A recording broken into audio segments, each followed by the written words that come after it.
faut parler de plusieurs sujets. Il y en a un qui est intéressant, c'est l'inflation. Parce que l'inflation, c'est ce qui reflète comment dire, l'état de la nation.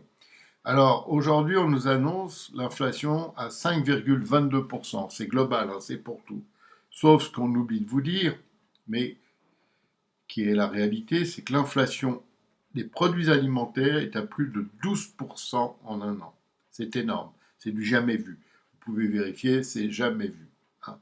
Et donc, cette inflation est d'autant plus grave que nous avons le jour même où ça a été annoncé, le ministre de l'économie, un certain Bruno Le Maire.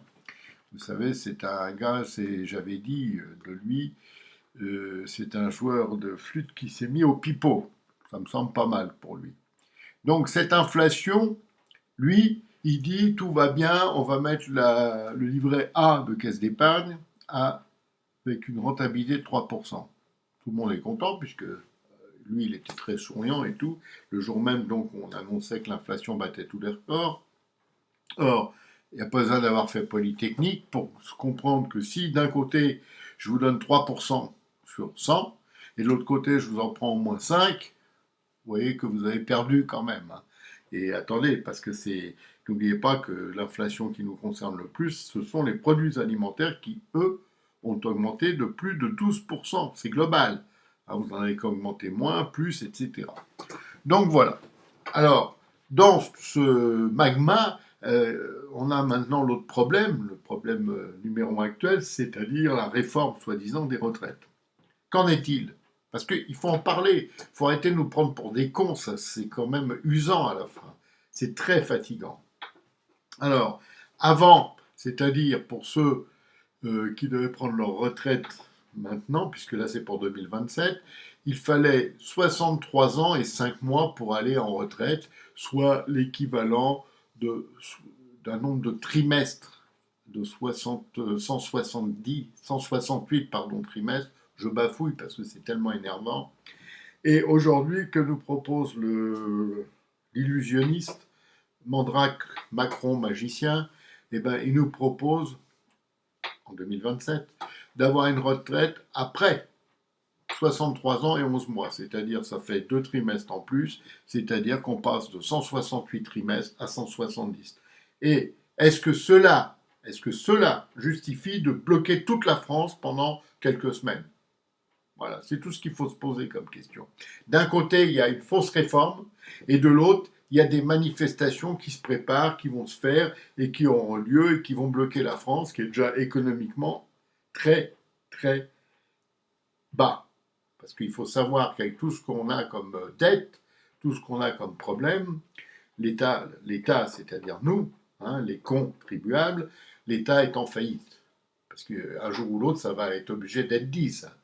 Moi, je l'annonce, mais bon, vous n'êtes pas obligé de me croire. Mais un jour ou l'autre, ça va être obligé d'être dit. Donc, on en est là.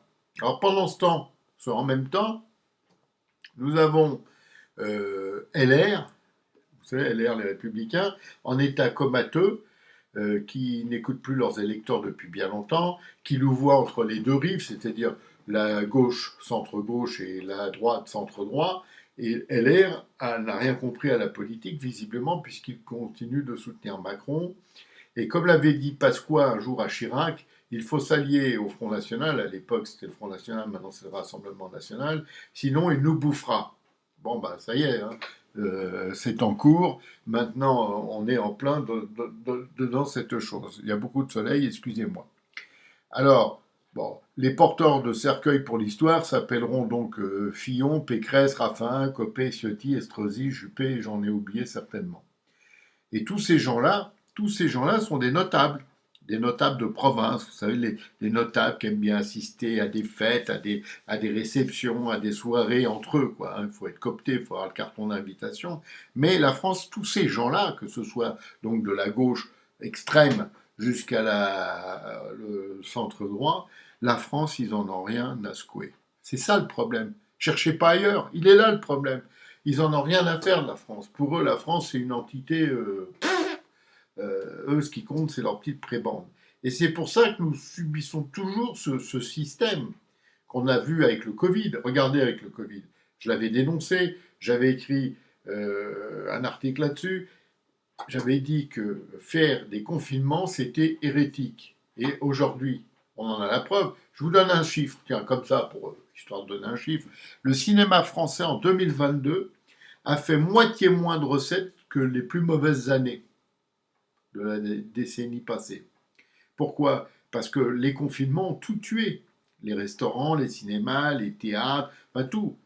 Et pourquoi faire finalement, puisqu'aujourd'hui on nous dit qu'on n'a plus besoin du masque, il n'y a plus de confinement, il n'y a plus d'autorisation de sortie, il n'y a plus rien. Ça nous a apporté quoi à part du malheur? Donc toutes ces mesures-là du gars qui vous dit nous sommes en guerre parce que nous sommes en guerre, etc., nous ont apporté du malheur. Alors je ne vais pas vous parler de l'Ukraine parce que je sais que c'est un sujet qui fâche. Je vais juste vous dire une chose sur l'Ukraine, combien ça nous coûte. Voilà. Et une fois qu'on aura dit combien ça nous coûte, entre les Ukrainiens qu'on accueille ici aux frais de la princesse, qui ont des logements quand des Français n'en ont pas, il faut le savoir, ça c'est comme ça, le coût militaire de l'aide qu'on apporte à l'Ukraine, tous les autres coûts annexes, ça nous coûte des milliards qu'on apporte. Je vous rassure, c'est bien, c'est l'argent des autres, c'est-à-dire toujours les mêmes, les contribuables. Eux, ils sont bien parce qu'ils casquent, ils sont là pour casquer. Et quand il n'y aura plus rien, bah, qu'est-ce qu'on fera? Bah, on fera comme les pays pauvres, hein. On sera dans la, allez, dans la mouise pour être poli. Bon, j'arrête là parce que sinon je vais m'énerver et tout. Mais la Macronie, c'est pas un bon plan. Et avoir réélu Macron, bon, on le sait très bien, pour certains, on l'a compris très vite, c'est une catastrophe. Mais certains soulèvent un autre point. Pourquoi on voit Madame Macron partout? Eh bien, vous le croirez ou vous ne le croirez pas, je ne sais pas ce qu'il faut en penser, soi-disant parce qu'elle va vouloir se présenter en 2027. Donc on n'en a pas fini avec la bande à Macron, et ça c'est un truc qui est vraiment pour la France une catastrophe. À bientôt, merci à ceux qui partagent, merci à ceux qui nous aident, etc. etc. Voilà. Je ne vois rien.